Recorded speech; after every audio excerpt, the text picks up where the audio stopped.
met one of the journalists where we were protesting.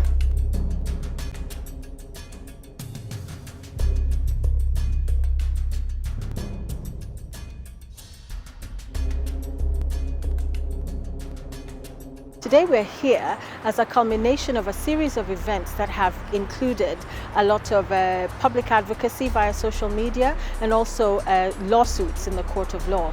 And what we're doing here today is to bring all the Wakenya who've been able to work together and come together to unite around the common goal of fighting for affordable electricity in Kenya.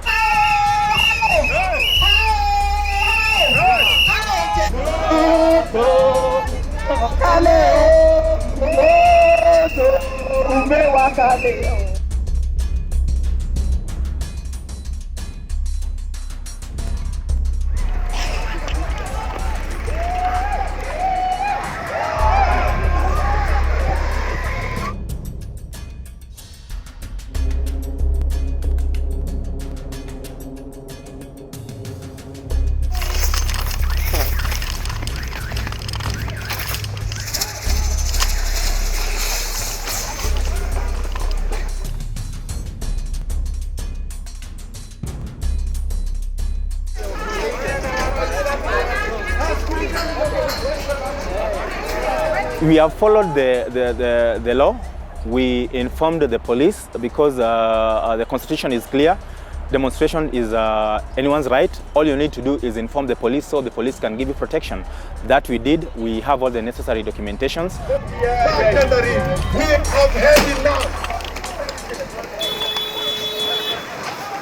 This is a switch off KPLC team. Okay. Energy justice. We want no more extortion of electricity consumers. So this is a public petition that we're going to present publicly to the Energy Committee. It's good that you're here as well, Mheshimiwa. It's your constitutional right, and I'm glad that you're exercising your right in a very, very peaceful manner. The Constitution actually allows you to be able to petition Parliament either by writing to the Speaker or through the various committees, which you're currently doing. For 5 years, my meter has not been read. Then I pay, saa ingine wanakuja na erratic bills. Unapata mtu amekupatia bili ya 10,000. For what? Because they are a monopoly. This thing need to be addressed as a nation. Okay, there are two petitions that are currently in court, and there's petition 6, and petition 6 primarily deals with consumer right issues. We're talking about vendor cartels, overbilling, fraudulent bills. We're talking about faulty meters, meter tampering.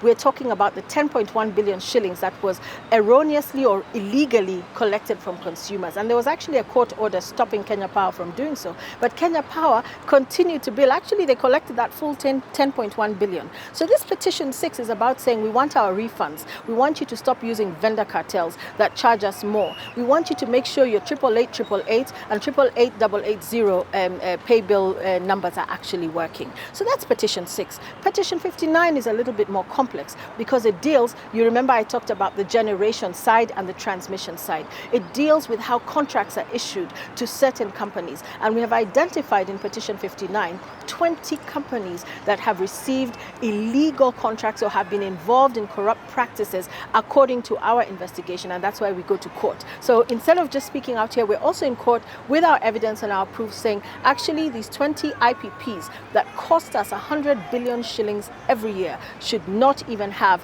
their contracts. Their contracts are called power purchase agreements. This includes Lamu Coal, for example, and you know there's been a lot of talk about Lamu Coal.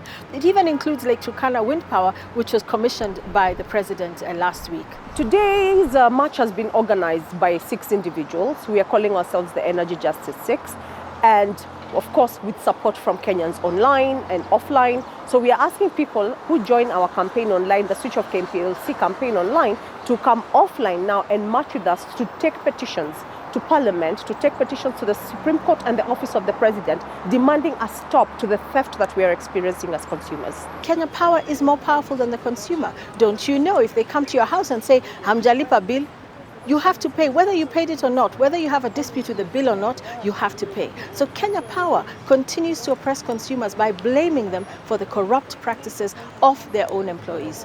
So how they're doing this theft is in 2 ways.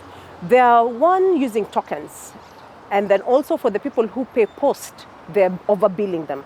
So what you're finding is through the token system, they're sabotaging the official 88880 number so that we can use cartel-run vendor systems, which are Vendit and Dynamo. You notice that if you buy tokens through these two firms or others, the tokens arrive on the spot.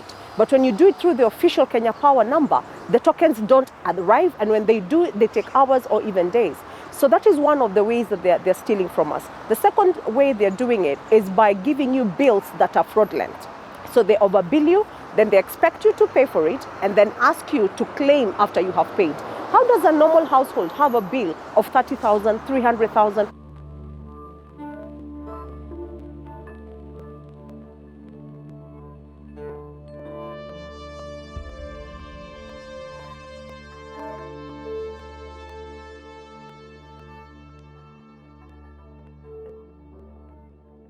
All the customers who were affected bought those tokens at a discounted amount knowingly. All of them.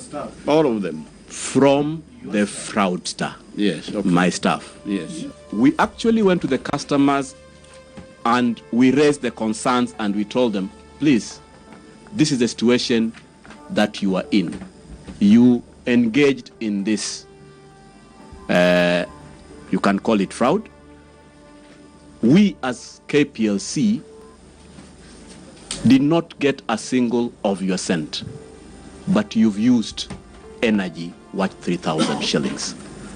So what we did is we just went ahead and debited that amount. Even those consumers who they said admitted to having deliberately bought fraudulent tokens, I believe that this was a case of coercion. It's ridiculous for the MD of Kenya Power to accuse Kenyans of stealing tokens from Kenya Power when in actual fact it is his employees who are under him, under his leadership, who are stealing from Kenyans. How does the entire customer base of Kenya Power collude with employees, a few employees, to defraud Kenya Power? It is impossible.